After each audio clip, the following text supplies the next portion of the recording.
ओम शांति। आज 21/7/2026 साकार महावाक्य। मधुर संतान माने एबे पर्यंत तुम्हें शुणाशुणी कथा उपरे चली आसीछ। वर्तमान बाबा तुमको सीधा सड़क ज्ञान शुणाई निज समान ज्ञानवान कराउछंती। प्रश्न, भल पुरुषार्थी पिलामानकर लक्षण तथा तांको अवस्थार गायन कौन रहिछि? उत्तर, भल पुरुषार्थी पिलामाने माता पितांकु पूरा पूरा अनुसरण करिवे, निजर जीवन प्रति दया रखिवे, पाठ पढ़ारे प्रति पूरा ध्यान रखिवे, टिकिए भी समय बाहर करी बाबांक स्मृति रे निश्चय बसिवे। सेमानकर अवस्थार गायन होछि अचल, अटल, स्थिर। सेमानकु ही महावीर कहा जाता है।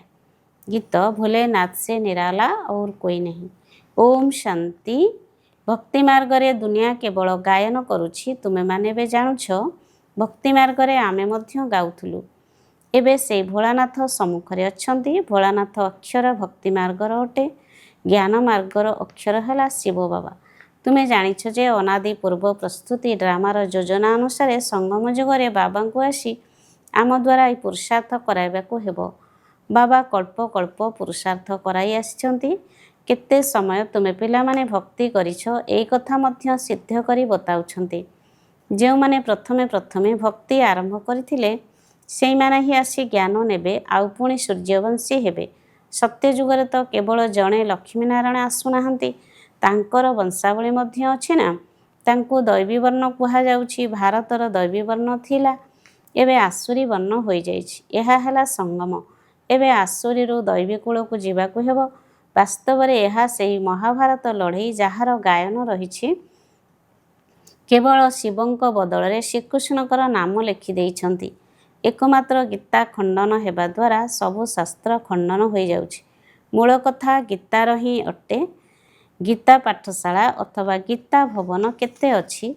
गीता ज्ञान शुणिबार पाठशाला निजे शुणैला वाला नाहंती।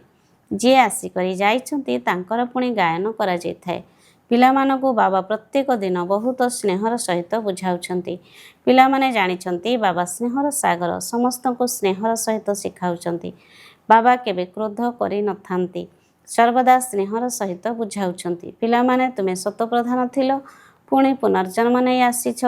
तुमे भारतवासी ही असलरे देवी देवता धर्मर अट, एकथा मध्य बताउछंती। प्रथमे प्रथमे वर्षा नेबाकू किए आसीबे? जो माने कल्प पूर्वरु नैथिले सेई माने ही कहिबे बाबा आपणको व्यतीत आउ आमर केही सहायक नाहंती।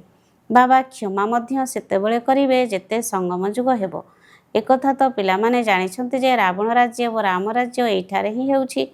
रावण राज्य अछि सेतिपई तो राम राज्य चाहुछंती।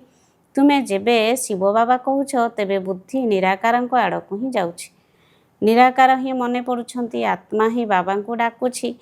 एमिति नुहे जे परमात्मा बसी शुणुछंती। बाबा बुझाउछंती ड्रामार योजना अनुसार पतित मानकु पवित्र कराइबा पई मु एही शरीर रे आसुछि।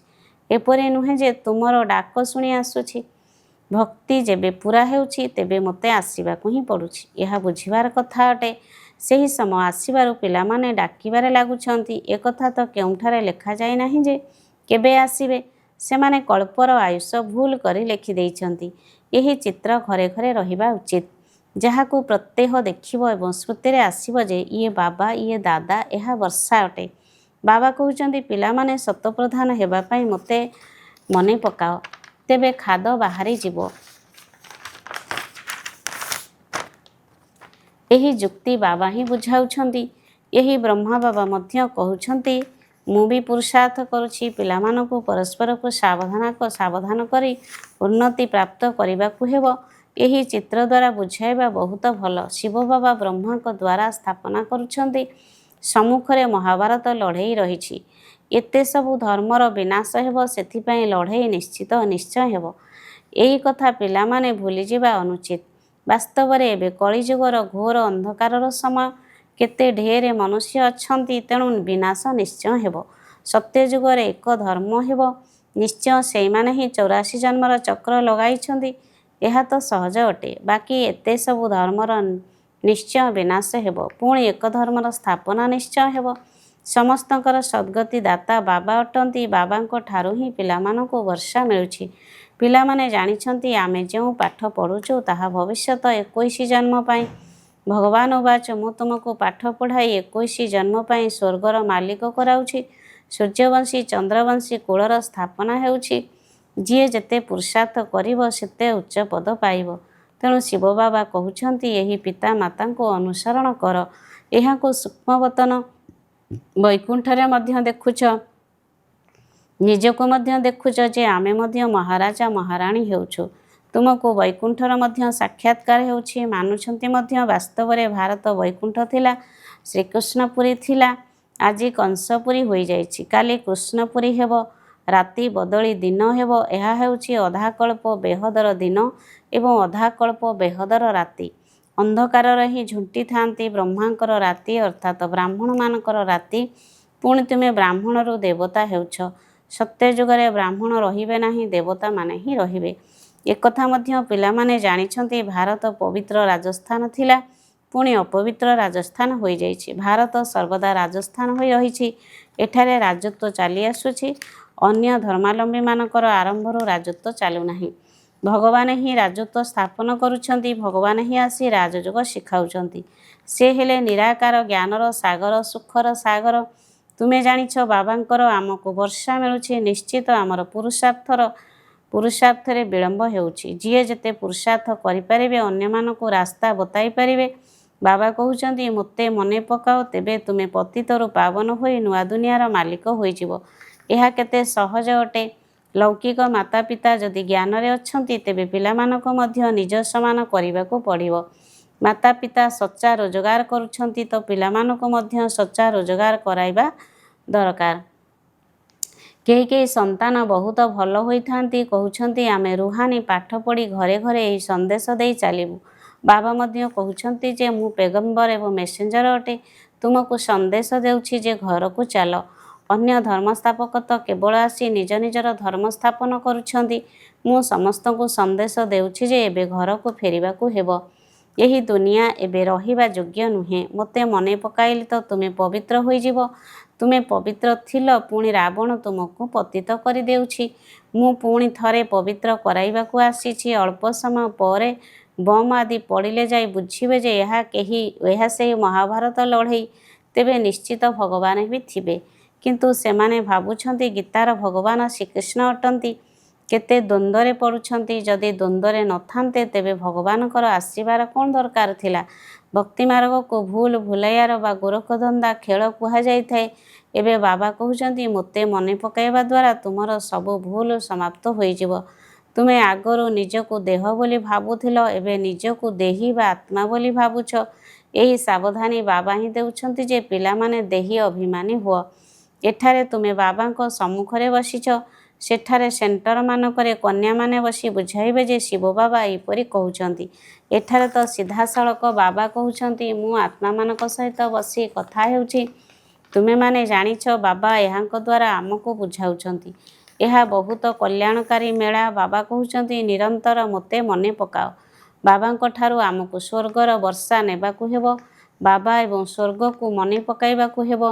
ଏଠାରେ କୌଣସି ବି ବିକର୍ମ କରିବା ଅନୁଚିତ। ଯଦି ବିକର୍ମ କରିବ ତେବେ ତାହା 100 ଗୁଣା ହୋଇଯିବ। ବିକର୍ମ ମାୟା କରାଇଥାଏ, ଏହା ଉପରେ ବିଜୟ ପାଇବାକୁ ହେବ। ସେଥିପାଇଁ ହନୁମାନ ମହାବୀରଙ୍କର କଥା ରହିଛି। ତୁମେ ମହାବୀର ହନୁମାନ ଅଟ ନା? ଆମେ ତ ବାବାଙ୍କର ହୋଇଯାଇଛୁ, ତେବେ ମାୟା ଠାରୁ ହାରିବୁ ନାହିଁ। ବାବାଙ୍କୁ ସ୍ମରଣ କରି କରି ସତୋପ୍ରଧାନ ବିକ୍ରମାଜିତ ହୋଇଯିବୁ। ନ ହେବ ତ ନିଜର ପଦ ହିଁ ଭ୍ରଷ୍ଟ କରିବ। ପୁରୁଷାର୍ଥୀ ସନ୍ତାନମାନେ ନିଜ ଜୀବନ ପ୍ରତି ଦୟା କରିଥାନ୍ତି। କିଛି ବି ହୋଇଯାଉ ୟାଦର ଯାତ୍ରାରେ ରହିବେ, ଅଚଳ ଅଟଳ ସ୍ଥିର ରହିବେ। ବିନାଶ ତ ହେବ ହିଁ ହେବ। ସମସ୍ତଙ୍କର କାକା ଚାଚା ମାମା ଗୁରୁ ଗୋସାଇଁ ଆଦି ସବୁ ମରିଯିବେ। ସଦ୍ଗୁରୁ କହିଛନ୍ତି ମୁଁ ତୁମକୁ ସାଥିରେ ନେଇଯିବି। ମନୁଷ୍ୟମାନେ ତ ଘୋର ଅନ୍ଧକାରରେ ଅଛନ୍ତି। ତୁମେ ଜାଣିଛ ଯେ ଶିବ ବାବା ଆମକୁ ସାଥିରେ ନେଇଯିବେ। କଥାରେ କହିଥାନ୍ତି ନା କାଳ ଖାଇଗଲା, କିନ୍ତୁ ମୁଁ ତୁମକୁ ଶାନ୍ତିଧାମକୁ ନେଇଯାଉଛି। ଆତ୍ମା ଶରୀର ଛାଡ଼ି ଚାଲିଯାଉଛି, କାଳ ନେଇଯାଉନାହିଁ, ଆତ୍ମା ହିଁ ବାହାରି ଯାଉଛି। ଏବେ ମୁଁ ନିଜେ ଆସିଛି ତୁମକୁ ଘରକୁ ନେଇଯିବା ପାଇଁ। ବାବା କ'ଣ ମାରିବାକୁ ଆସିଛନ୍ତି କି? ନା, ତୁମକୁ ଏହି ପୁରୁଣା ଶରୀର ଛାଡ଼ିବାକୁ ହେବ। ଆତ୍ମାକୁ ତମ ପ୍ରଧାନରୁ ସତୋପ୍ରଧାନ ହେବାକୁ ପଡ଼ିବ। ଏବେ 5 ତତ୍ତ୍ୱ ମଧ୍ୟ ତମ ପ୍ରଧାନ ଅଟନ୍ତି। ସେଥିପାଇଁ ଶରୀର ମଧ୍ୟ ସେହିପରି ତିଆରି ହେଉଛି। ସେଠାରେ ସତପ୍ରଧାନ ତତ୍ତ୍ୱ ଦ୍ୱାରା ତୁମର ଶରୀର ମଧ୍ୟ ଗୋରା ହେବ। ବାବା କହୁଛନ୍ତି ମୁଁ ପୁଣି ଥରେ ସତ୍ୟଯୁଗୀ ଆଦି ସନାତନ ଦେବୀ ଦେବତା ଧର୍ମ ସ୍ଥାପନ କରୁଛି। ତୁମେ ହିଁ 84 ଜନ୍ମ ଭୋଗ କରିଛ।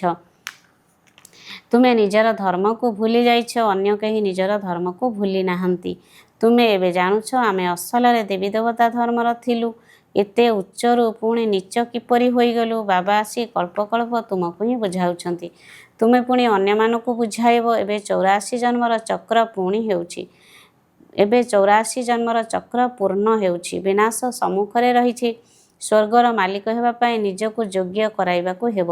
ତେବେ ବାବାଙ୍କ ସ୍ମୃତି ଦ୍ୱାରା ହିଁ ତୁମେ ଯୋଗ୍ୟ ହୋଇପାରିବ। ତେଣୁ ସକାଳୁ ଉଠି ବାବାଙ୍କୁ ମନେ ପକାଅ। ବାବା ଆଶ୍ଚର୍ଯ୍ୟ ଲାଗୁଛି ଆପଣ କିପରି ଆସୁଛନ୍ତି, କିପରି ଆମ ସମ୍ମୁଖରେ କଥା ହେଉଛନ୍ତି। ତାହା ହେଉଛି ଭକ୍ତି ମାର୍ଗର ଶୁଣା କଥା। ଏବେ ତ ଆମ ଆତ୍ମାମାନଙ୍କୁ ବାବା ମିଳିଯାଇଛନ୍ତି। ଆତ୍ମାମାନଙ୍କୁ ବାବା ମିଳିଥିବାରୁ ସ୍ନେହରେ ଆସି ମିଶୁଛନ୍ତି। ପିଲାମାନେ ବହୁତ ସ୍ନେହରେ ବାବାଙ୍କ ସହିତ ମିଶୁଛନ୍ତି। ଏହାଙ୍କ ଶରୀରରେ ସେହି ନିରାକାର ବାବା ଗୁପ୍ତ ରୂପରେ ଅଛନ୍ତି।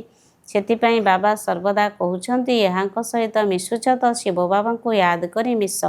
ମନୁଷ୍ୟମାନେ କିଛି ବି ଜାଣିନାହାନ୍ତି। ତୁମମାନଙ୍କ ଭିତରେ ମଧ୍ୟ କେହି କେହି ଜାଣୁଛନ୍ତି।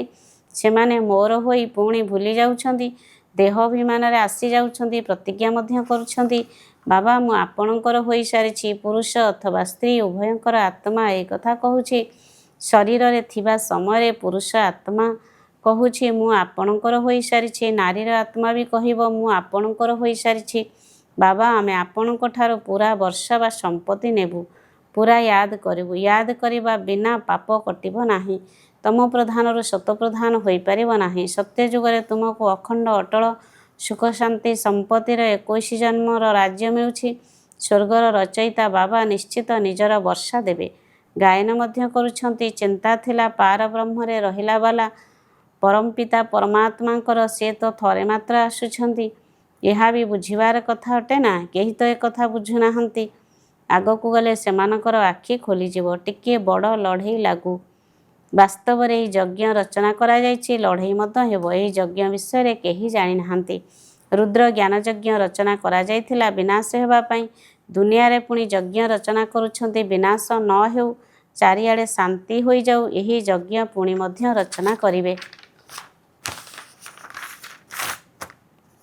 ସେମାନେ ଏକଥା ଜାଣିନାହାନ୍ତି ଯେ ବିନାଶ ହେବ ପୁଣି କ'ଣ ରହିବ। ଏବେ ତୁମେମାନେ ସାରା ବିଶ୍ୱର ଆଦି ମଧ୍ୟ ଅନ୍ତକୁ ଜାଣିଛ। ସମସ୍ତଙ୍କର ବେହଦର ଜନ୍ମ କାହାଣୀକୁ ଜାଣିଛ। ଏପରି କେହି ନାହାନ୍ତି ଯିଏ କହିବେ ଯେ ପରମପିତା ପରମାତ୍ମାଙ୍କର ଜୀବନ କାହାଣୀ ଆମେ ଜାଣିଛୁ। ସମସ୍ତେ ପରମାତ୍ମାଙ୍କୁ ହିଁ ଡାକୁଛନ୍ତି ନା, ଘଡ଼ି ଘଡ଼ି ତାଙ୍କୁ ୟାଦ କରୁଛନ୍ତି। କହୁଛନ୍ତି ନା ଭଗବାନ ଏଇ ପିଲା ଦେଲେ, ଏପରି କଲେ। କେହି କେହି ପୁଣି ଏକଥା ବୁଝିଥାନ୍ତି ଯେ ଯାହାଙ୍କର ବସ୍ତୁ ଥିଲା ସେ ନେଇଗଲେ। ଏହିପରି ମଧ୍ୟ ବୁଦ୍ଧିମାନ ପୁରୁଷ ଅଛନ୍ତି। ଅନେକ ପ୍ରକାରର ମନୁଷ୍ୟ ରହିଛନ୍ତି। ଏବେ ତୁମକୁ ବାବା ମିଳିଛନ୍ତି ତ ବାବାଙ୍କୁ ହିଁ ୟାଦ କରିବାକୁ ହେବ। ତାଙ୍କରି ସ୍ମରଣ ଦ୍ୱାରା ହିଁ ରୋଜଗାର ହୋଇଥାଏ। ଏହାଦ୍ୱାରା ତୁମେ ବିଷ୍ଣୁପୁରୀର ମାଲିକ ହୋଇଯିବ।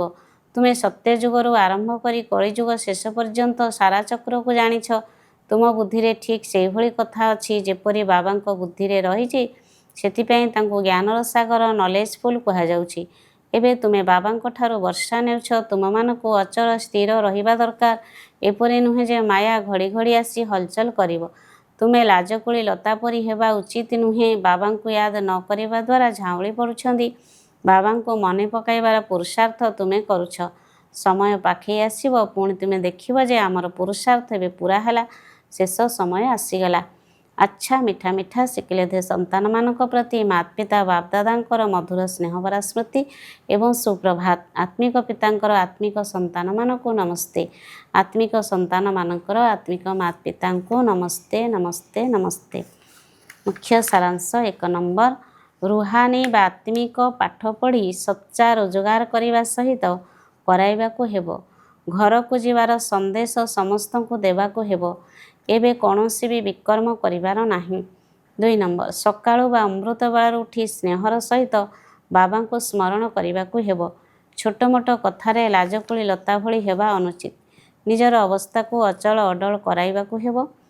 ଆଜିର ବରଦାନ ଜ୍ଞାନର ଲାଇଟ୍ ଅର୍ଥାତ୍ ଆଲୋକ ଏବଂ ମାଇଟ୍ ଅର୍ଥାତ୍ ଶକ୍ତି ଦ୍ୱାରା ନିଜର ଲକ୍ ଅର୍ଥାତ୍ ଭାଗ୍ୟକୁ ଜାଗ୍ରତ କରୁଥିବା ସଦା ସଫଳତା ମୂରତ ଭବ।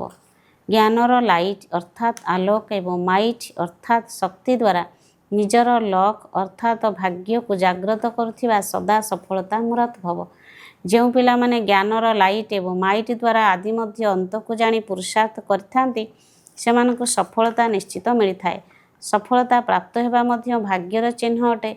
तेणु ज्ञानवान हेबा ही भाग्य को जाग्रत करिवार आधार अटे। ज्ञान केवल रचयिता एवं रचना विषय नुहे, किंतु ज्ञानवान हेबा अर्थ प्रत्येक संकल्प प्रत्येक शब्द एवं प्रत्येक कर्म ज्ञान स्वरूप हेबा दरकार।